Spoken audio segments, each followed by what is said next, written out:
this perceived value of what learning businesses provide and the role that learning businesses provide in society, that value has never been higher. I'm Celisa Steele. I'm Jeff Cobb, and this is the Leading Learning Podcast.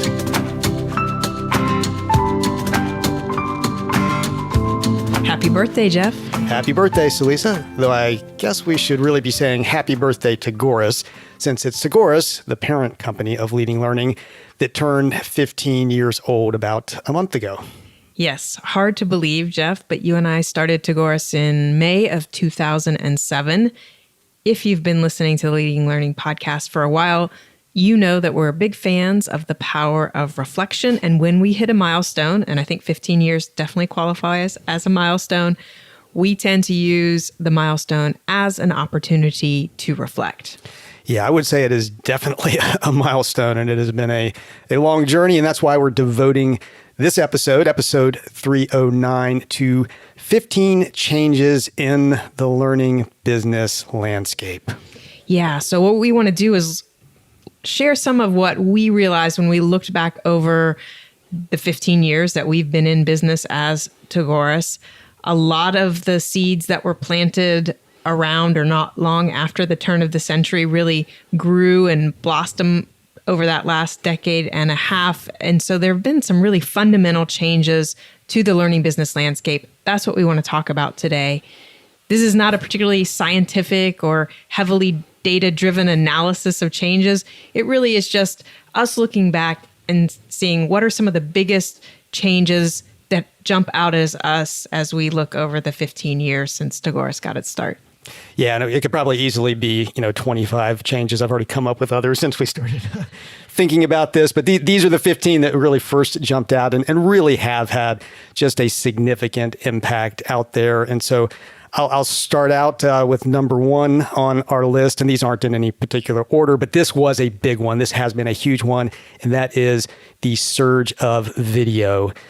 And I can vaguely remember back in 2006, about a year and a half after YouTube was founded, Google acquired it for $1.65 billion. And a lot of people, myself, were kind of scratching our heads saying, that just seems like an awful lot of money for an awfully young company that hasn't proven a way to make money yet, but we should have all known that something big was afoot. And it would be really hard to exaggerate the impact that the proliferation of digital video has had since that time. And a lot of people probably don't know it, but part of our pre-Tagoras experience was with a company called University Access, which later became Quizzic. And that was a startup that was built on capturing the video of top business school professors and then attempting to distribute that across the internet, which may sound awfully familiar based on some things that are going on right now. And that was in the mid-1990s, though, and that entire proposition was really costly, really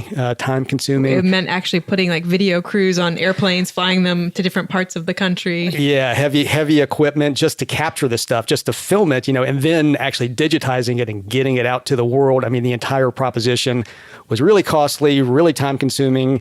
Not surprising that company burned through all its cash and was one of the dot-com casualties. We were, to put it mildly, a good bit ahead of our time.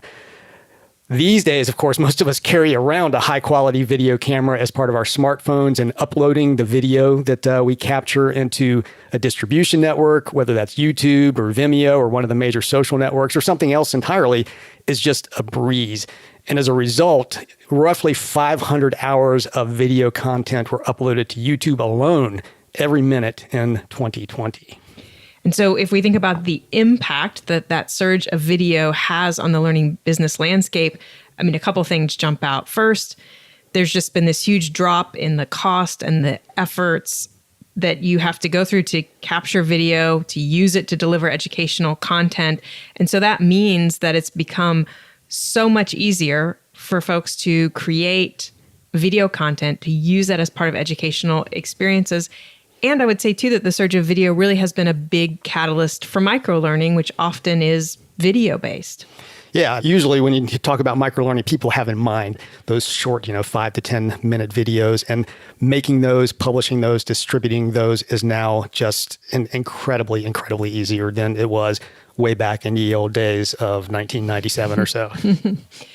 So the second change we wanted to talk about is the spread of social. So if we just look at some of the kind of top players, we have Facebook, was founded in 2004, LinkedIn, 2002, Twitter, 2006. So they were around when we started Tagoras, but pretty much still in their infancy. And then since we've been around, sites like Instagram and TikTok have been added. So Instagram 2010, TikTok 2016. And so, what's happened over the past 15 years is that social media has become this deeply ingrained part of everyday life for billions of people globally.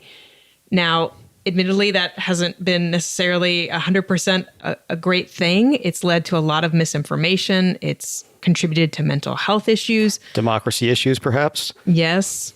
But there's also been a lot of opportunities for meaningful connections, for fostering communities where skills and knowledge can be shared in ways that they couldn't be shared before social made it easy to interact, especially with folks who you might never meet in person, who might be on the other side of the globe. Yeah, and that's had a huge impact on the learning business landscape. I mean, obviously, social learning pre-existed social media. We are social learners as human beings.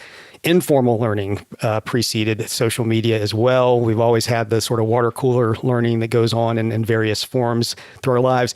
But what social media did was just to explode the potential for those things. And as you're saying, Celeste, the connections that you can then have are global. I mean, you can, have that social learning, have that informal learning with people you would never have been able to do that with before. And learning businesses really have an ability now to reach learners in different ways than they ever could before. And I think that really still has not been truly, fully, deeply appreciated and capitalized on in the way that it should be. That's an area of growth going forward still for learning businesses. The third change we'll mention is the growth of mobile. So we've, already talked about the spread of video, the growth of social, and the fact that those are often combined. That's all gone hand in hand with, this widespread use of smartphones, the ever increasing speed and reliability of mobile communication networks. And so, at this point, I think smartphones, tablets, they're so entrenched in our lives that it's actually hard for me to remember that the iPhone wasn't introduced until 2007. In fact, about a month or so after Tagoras was founded. I do vaguely recall that I had one of those Motorola flip phones at one point, and I can't even remember what you call the little thing that had like a stylus with it that you used as sort of your personal note taker or whatever. What were I can't remember what those things were called. BlackBerry? It wasn't a BlackBerry. It was something else that was out at that time. I'm going to have to go look it up now. But, the iPhone came out. And then Palm Pilot, that's what it was. It was a Palm Pilot. Right? Yeah, I had a Palm Pilot back in the day. But I remember the iPhone came out, and then roughly a year later, the App Store was launched. And really the rest is, as they say, history. I mean, most of us now carry around a huge amount of computing power compared to, what was possible even in the 80s, much less like the 50s or something like that. Just a huge amount of computing power, along with the ability to consume massive amounts of digital media, to play games, to interact with people around the world in myriad ways. And so the impact on the learning business landscape of this growth of mobile is that we have anytime, anywhere learning. It's feasible. It's not necessarily always been designed to, the learning isn't always necessarily packaged as well as it can be, but the fact that people can pull out their phones and look something up or make use of the 5 minutes while they're waiting for a bus to actually engage in a learning experience, that's huge. And that's because of this growth of mobile.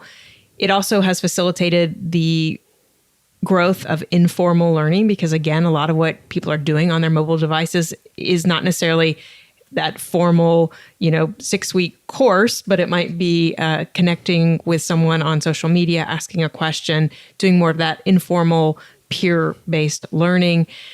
And there's just a lot of access to learning opportunities that people who in the past didn't have that access now have, because maybe they never had a computer, maybe they never had, a wired internet connection at their house. we've had a lot of leapfrogging folks who kind of skipped over some of the interim technology and went straight to having that mobile phone in their pocket. And that has opened up a lot of opportunity for those people. Yeah, I think particularly if you look at like what's happened with e-learning across the continent of Africa, a lot of that has been driven by mobile devices as opposed to traditional computer networks, because a lot of the traditional computer connectivity wasn't there or didn't come along as fast as it did in other parts of the world. At Tagoras, we're experts in the global business of lifelong learning, and we use our expertise to help clients better understand their markets, connect with new customers, make the right investment decisions, and grow their learning businesses. We achieve these goals through expert market assessment, strategy formulation, and platform selection services. If you are looking for a partner to help your learning business achieve greater reach, revenue, and impact, learn more at tagoras.com/services. So we've talked about video, we've talked about social, we've talked about mobile.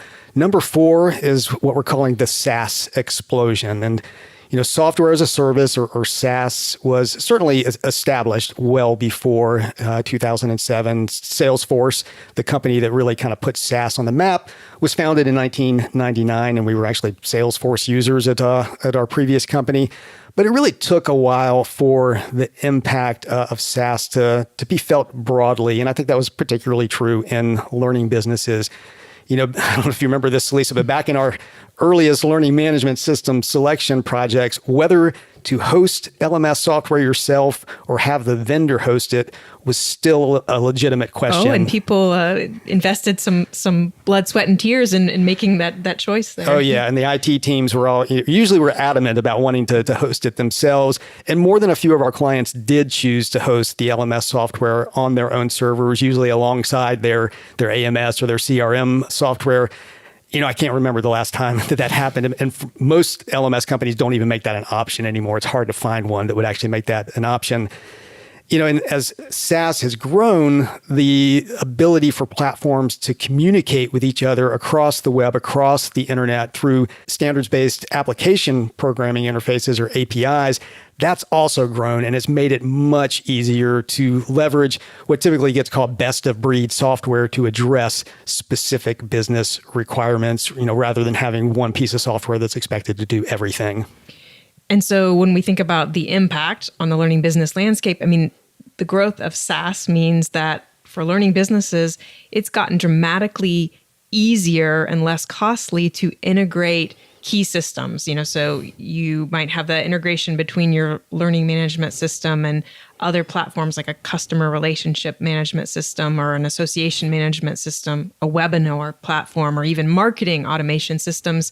That used to take a lot of coordination, a lot of back and forth, a lot of conversations. And now because of the APIs, because of SaaS, it's gotten just so much easier and so much less costly, so much faster to handle those integrations. I think that the SaaS explosion has also driven the evolution of e-learning standards. SCORM was introduced in 2000. That's giving way, maybe somewhat slowly, but it's giving way to XAPI or TinCan, the Experience API, and other standards that really provide for handling data that's generated outside of a specific learning management system. And that has just helped, again, with the integration and knowing that if you take a SaaS approach, in general, you're going to be able to make the systems talk that you need to have talking and get data out of them in a usable way. Yeah, and of course, that's leading to things like learning experience platforms where you can take some of that social, some of that video, some of that mobile experience that we were talking about earlier, and that stuff all becomes trackable even in informal situations that don't happen within the structure of a learning management system. And we haven't sort of reaped the rewards of that revolution yet, I don't think, but that's coming. That's big news.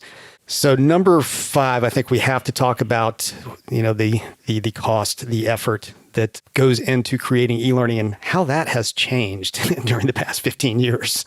Yeah, and so we're calling this the e-learning cost cliff. And we don't have specific data. We haven't been able to track that down yet that shows how the costs of creating online learning have dropped over time.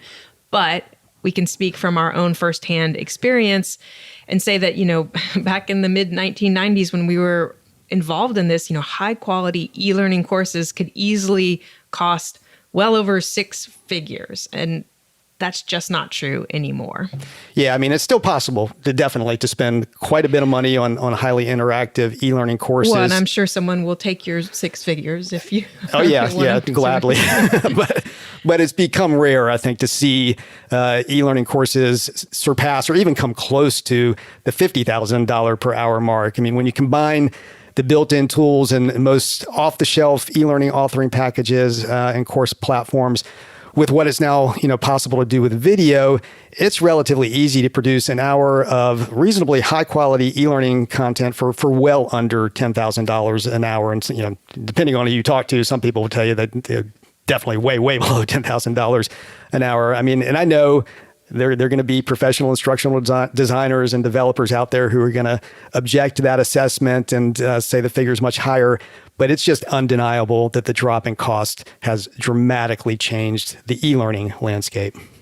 And so when we think about the impact, I mean, this huge drop in costs is really one of the main factors fueling the growth of e-learning and the ability of more learning businesses to provide e-learning. It's also one of the main factors that has made it possible for organizations to pivot their education and events online. So when you think about the pandemic hitting kind of in full force in the US in March 2020, all these organizations had to pivot really quickly. And because of the reduced costs, they were able to do that. Yeah, could you imagine mid-1990s, the pandemic comes along, you have to move everything online? It would have been an utter disaster. I just don't know what would have even happened then. Absolutely. And, I think that we also have to take this drop in costs. There's a positive side that it makes it more affordable for learning businesses to put out content. The reduced costs also are a reduced barrier, which means that more people can produce e-learning. You don't necessarily have to have a big budget or specialized skills to create e-learning. And so that means that there's been some pretty poor quality e-learning put out. An understatement in many cases.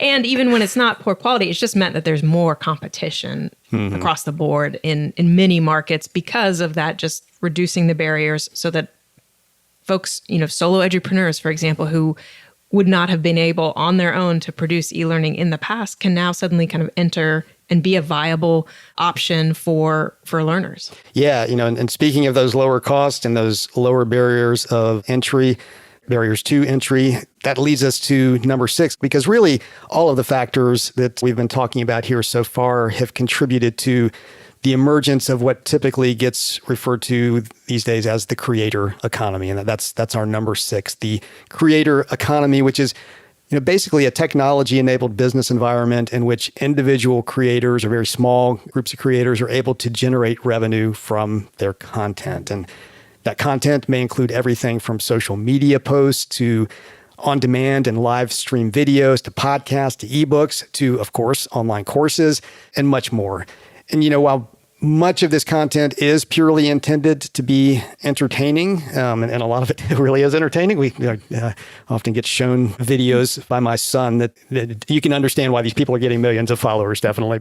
But a large percentage of it, maybe even the majority of it, is actually educational in nature. And so the impact on the learning business landscape of this creator economy is very similar to what we were talking about with the e-learning cost cliff. I mean, what this means is that you have more competition, you have more content, you have the rise of these solo edupreneurs, so you can have that YouTuber, singular YouTuber who's out there, making a good living producing content because of something like the creator economy.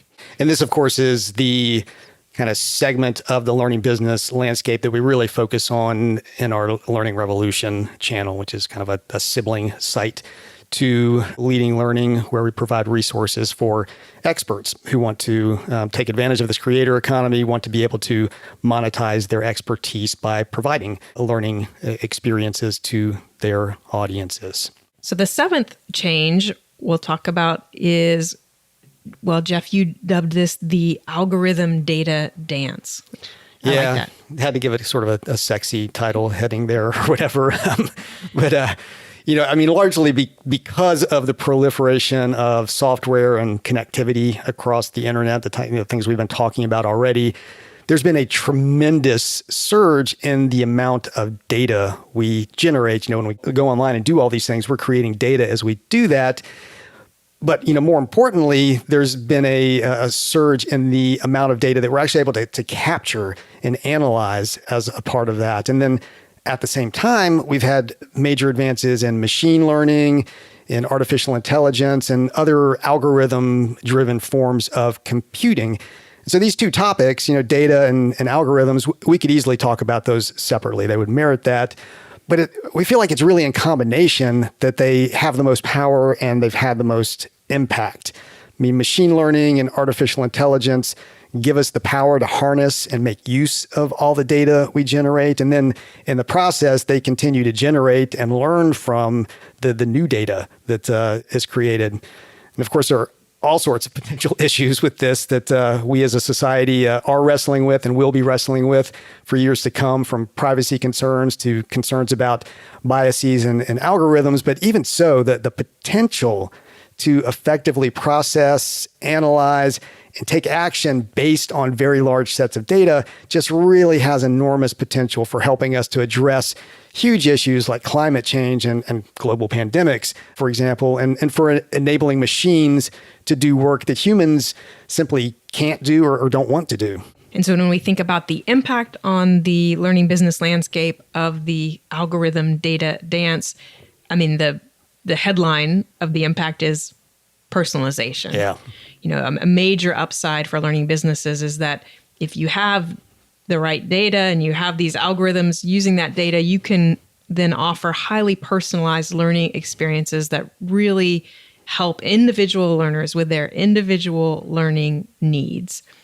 Now, there are potential downsides. You already mentioned some of them, Jeff, privacy and bias issues. But I think one of the other downsides is that, this algorithm plus data combination is responsible for what could be called the Amazon effect. Yeah, and this is, it may not be so much a downside as just a challenge or an opportunity for learning businesses. But we hear again and again when we go in and we're involved with technology selection these days that what they want out of a platform is what Amazon does, which is basically personalizes the experience to every shopper. When you get there, you're recommended things that reflect what you've done before and sort of, take you down a channel towards purchasing the things that you want to purchase, or maybe you never knew you wanted to purchase.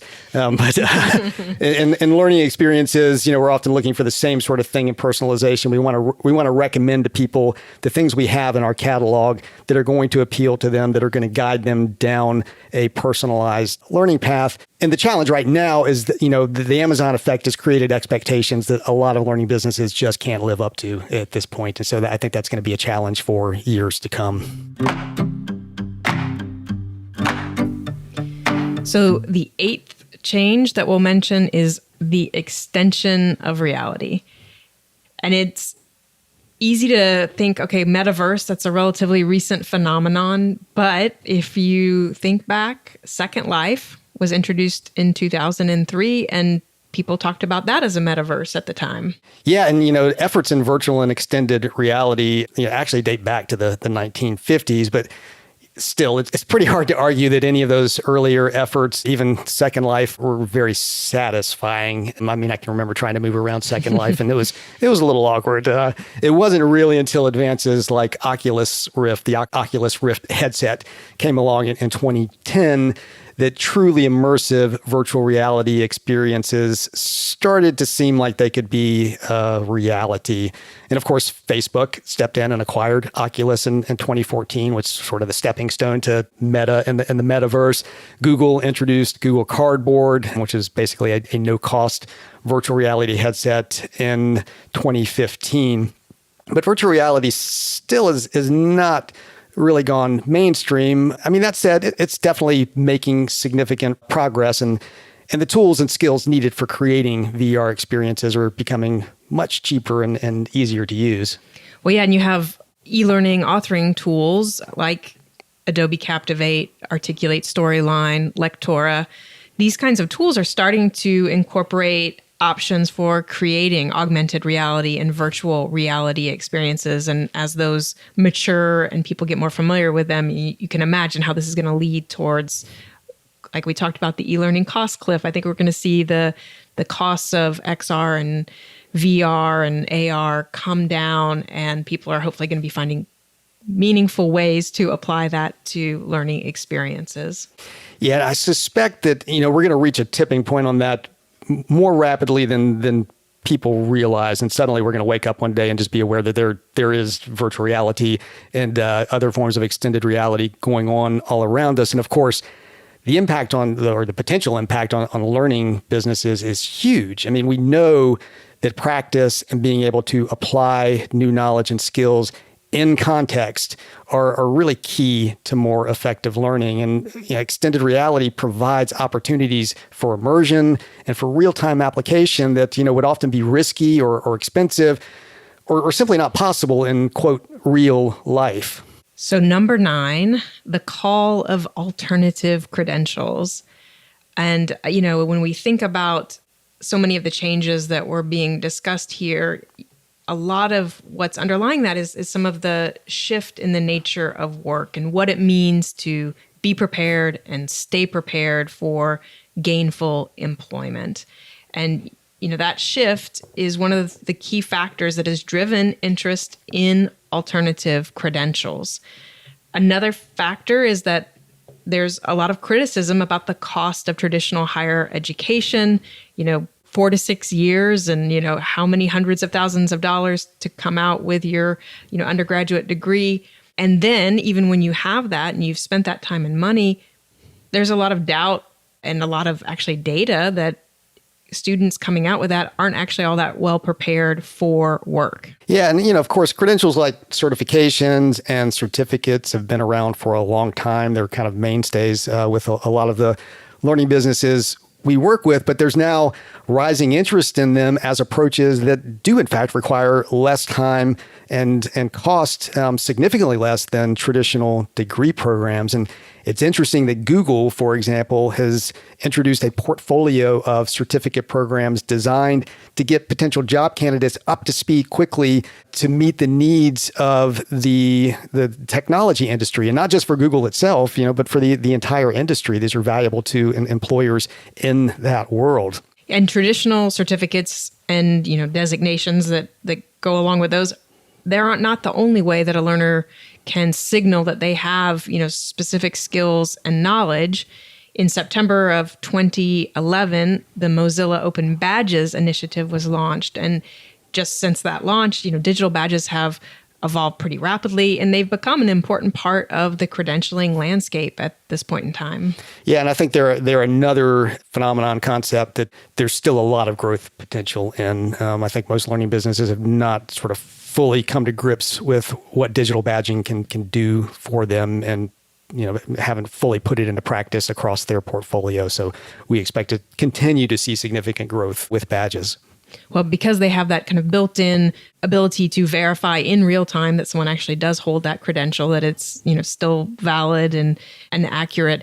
And sometimes, depending on how the digital badge is structured, you might also be able to actually see some work product that the learner did to earn that digital badge. Yeah, and of course, blockchain factors into all of this, and that's something we probably have not or are not going to say quite enough about in this episode. But when you're in the world of credentialing, something like blockchain, where you have this verifiable, trackable path of the people go through to acquire their skills and knowledge, that's very, very powerful. And again, it's one of those areas where, with respect to digital badging and other forms of credentialing, there's still a lot of growth and evolution that's going to be able to take place in the learning business world. And so when we think about the impact on learning businesses of this call of alternative credentials, it really has to do with the fact that credentials are valued. From our earliest days of doing research at Tagoras, we know that learning experiences that are associated with a meaningful and valued credential, they attract the highest level of demand. That's what learners want. They're going to opt for that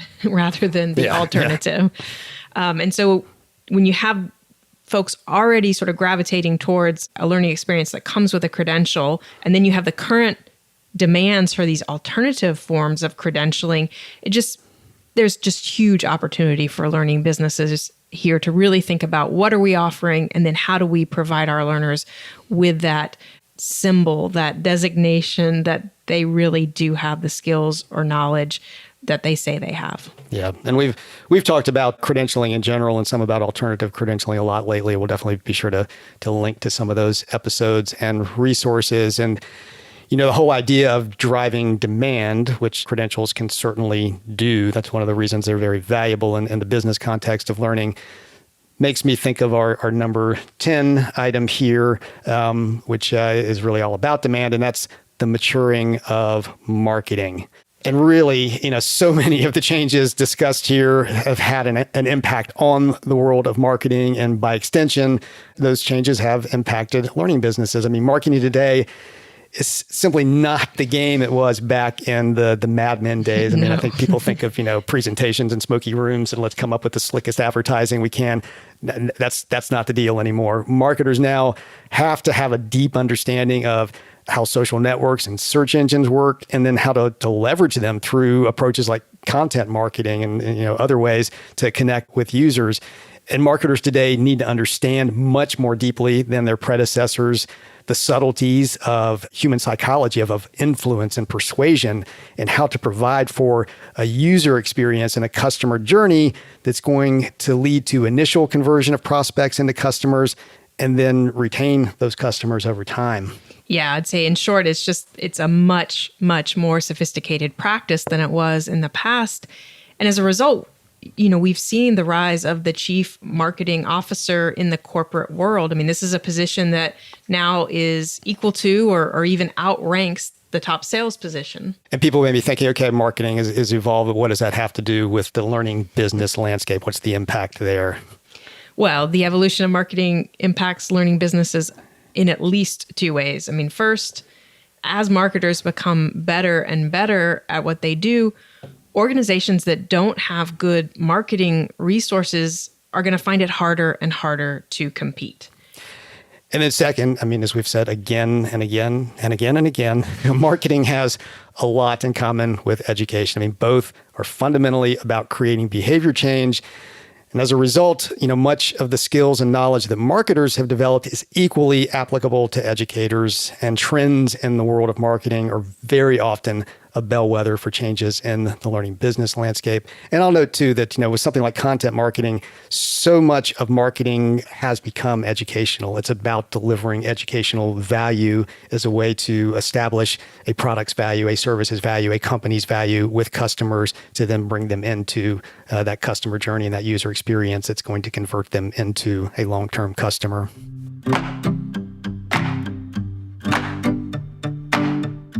The 11th change that we want to talk about is what we're calling the leap in learning science. And I would say that, interesting things have happened pretty much every year of our 15-year history, but for us, 2014 stands out. Yeah, that year saw the publication of Make It Stick by Henry Rediger, Mark McDaniel, and Peter C. Brown. Rodiger. I'm sorry, I always get that name. And Peter's been on the podcast. We'll be sure to link to that.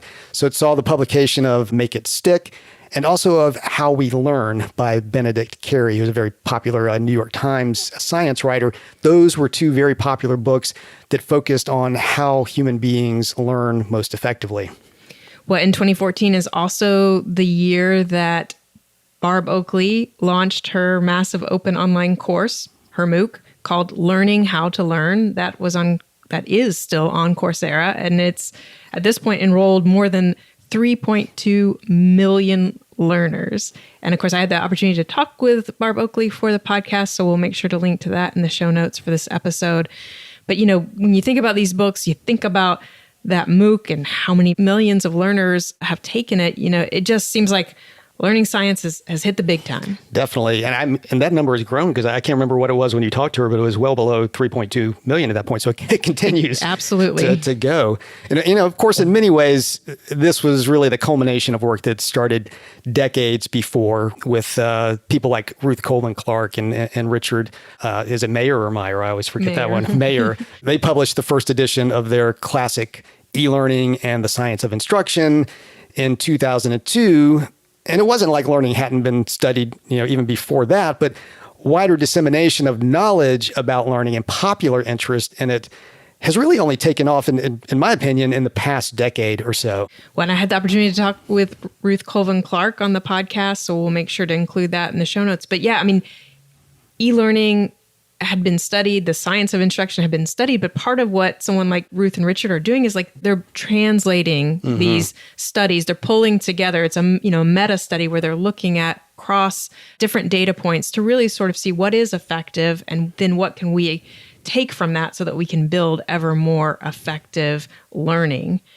And I think part of what's also driven the popularity or the growing awareness of learning science is that you have folks like Dan Pink and you have events like TED, and that's just kind of tuned us all into social and behavioral science type topics. Those have become more popular and they, of course, sit there nicely beside learning science. And we've also had significant gains in fields like neuroscience, where we can now clearly see what's actually happening because of better imaging techniques, what's happening in the brain as we learn. And then, I think we've also just seen broader appreciation for lifelong learning that's kind of accompanied that shift in the world of work that we've talked about. I think that's also had an influence on this. Whatever the cause is, it seems clear that many people know much more now about how learning actually works than they did 15 years ago. And I think the implication, the impact for learning businesses is probably pretty self-evident. It just, if as people who develop and delivering learning experiences, if we have a better understanding of how learning works, we're going to be able to create better learning experiences. And if the learners who participate in what we offer, if they have that same understanding, they're going to be able to get that much more out of those learning experiences as well. So it's just a tremendous asset for both the learning business and the learner. So we need to continue our efforts to make sure that learning business professionals know about learning science and that the learners have an appreciation, even if it's unconscious, of learning science and how they can be better learners. But of course, for people to know about those things, they have to be paying attention, and that's an issue. Because our 12th change that we want to highlight is what we're calling the attention crisis. And so when you take some of the things we've already talked about, dropping costs, quantity of content, so you have greater content, lower cost, that means there's just that much more out there. And that then makes it that much harder to first gain and then maintain learners' attention.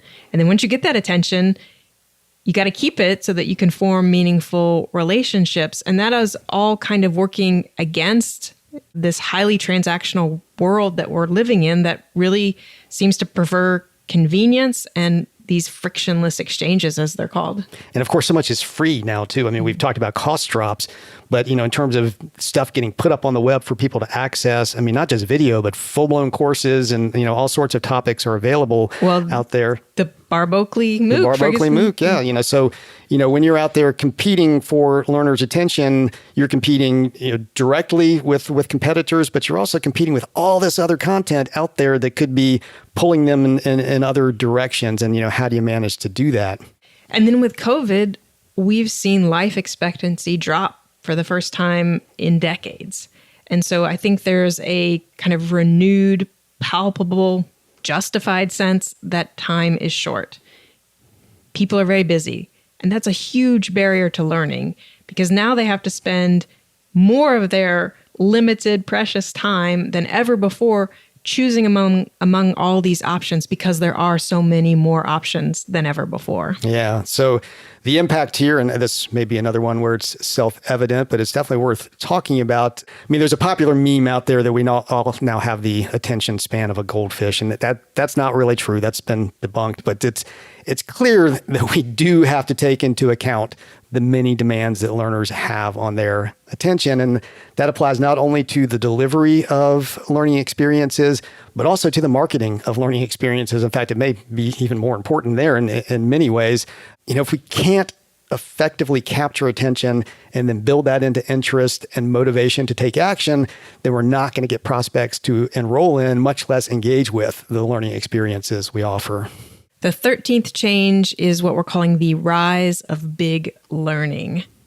So there have historically been businesses like, say, the Teaching Company, which is now called the Great Courses, or the Learning Annex, that have marketed courses and seminars to adult learners. So that's been out there before. We've had, learning businesses that we like to talk about. But the maturing of the internet and of digital technologies has really just created a whole new level of opportunity that we're characterizing as big learning. And so, we've seen the emergence of companies like Udemy, and that was in 2010. They started. Masterclass started in 2015. We've seen the emergence of massive open online course providers like edX and Coursera. They both came along in 2012. And we have bootcamp providers like Codecademy that started in 2011. And then you can also include in this list lynda.com. That's now LinkedIn Learning. Lynda was acquired in 2015 for $1.5 billion. That $1.5 billion, I think, was a little like the $1.65 billion acquisition of YouTube. You sort of had to perk up and say, there's definitely something going on here. Yeah. And, you mentioned the Great Courses, even that's now primarily online, and it's rebranded its streaming offerings as Wondrium. And this is just scratching the surface. These are just kind of the names that occurred to us as we were talking about that. But in general, it seems clear that learning has become big business. Yeah, and we do have a post, and I think we did an episode too on learning from big learning, some lessons that can be extracted from that. So we'll be sure to link to that. But just right here, as far as the impact on the learning business landscape goes, big learning is obviously a source of competition. We just talked about attention. So, whether it's direct competition or indirect competition, it's out there and could be claiming the attention of your prospective learners. And then perhaps more importantly, the big learning businesses are really changing the expectations and standards for online learning experiences. Yeah, they're driving that bar ever higher, so those learner expectations are going up.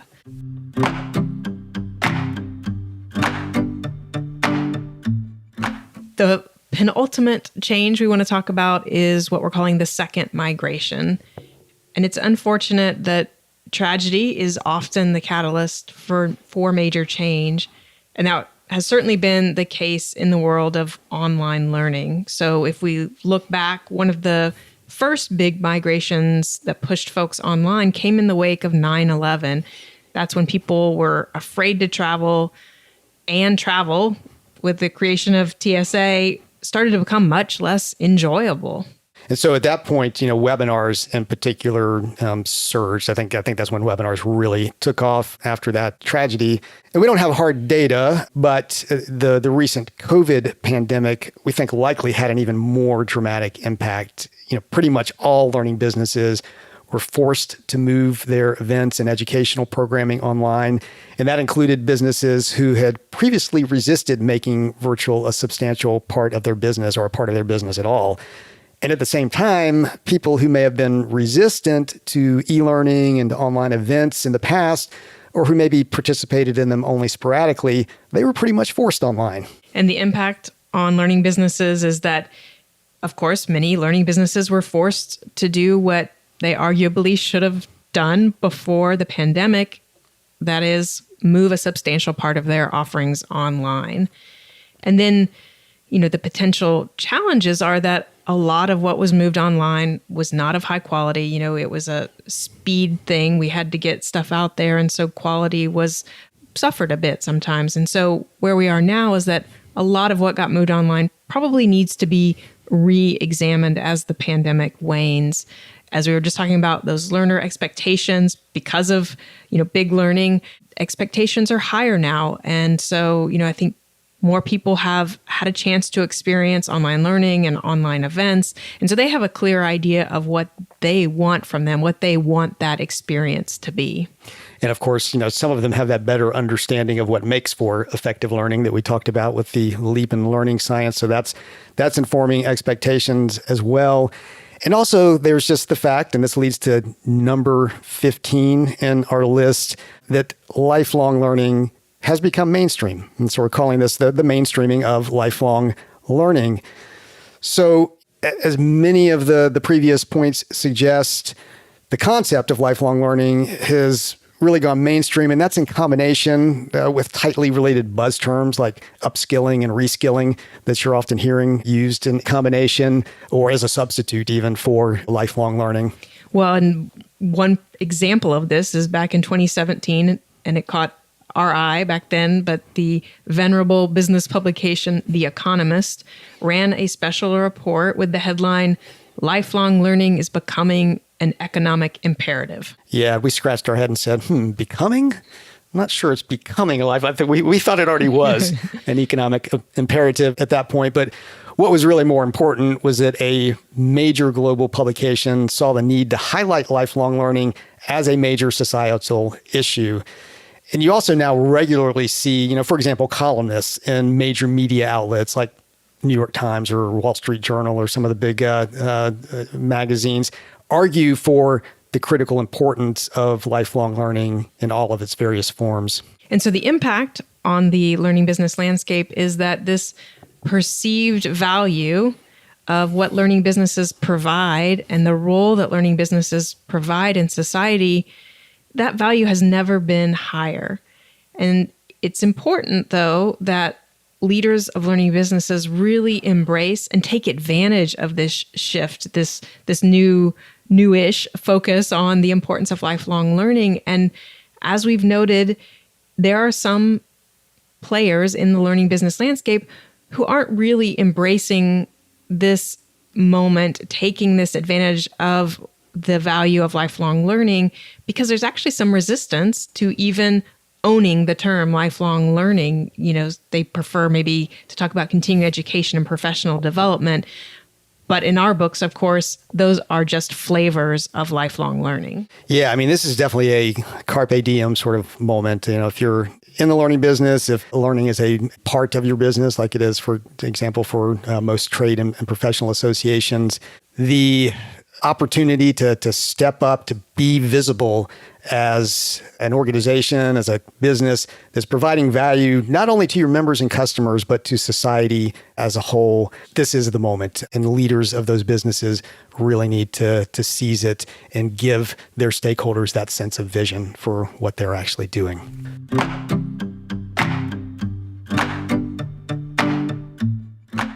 So those are the 15 changes that we've seen in the learning business landscape over the past 15 years. For a recap of the 15 changes we talked about, be sure to check out the show notes at leadinglearning.com/episode 309. At leadinglearning.com/episode 309, you'll also see options for subscribing to the podcast, and we hope you will subscribe if you haven't yet. We appreciate subscription numbers because they give us some visibility into the impact of the podcast. And we'd also be grateful if you'd take a minute to rate us on Apple Podcast, especially if you enjoy the show.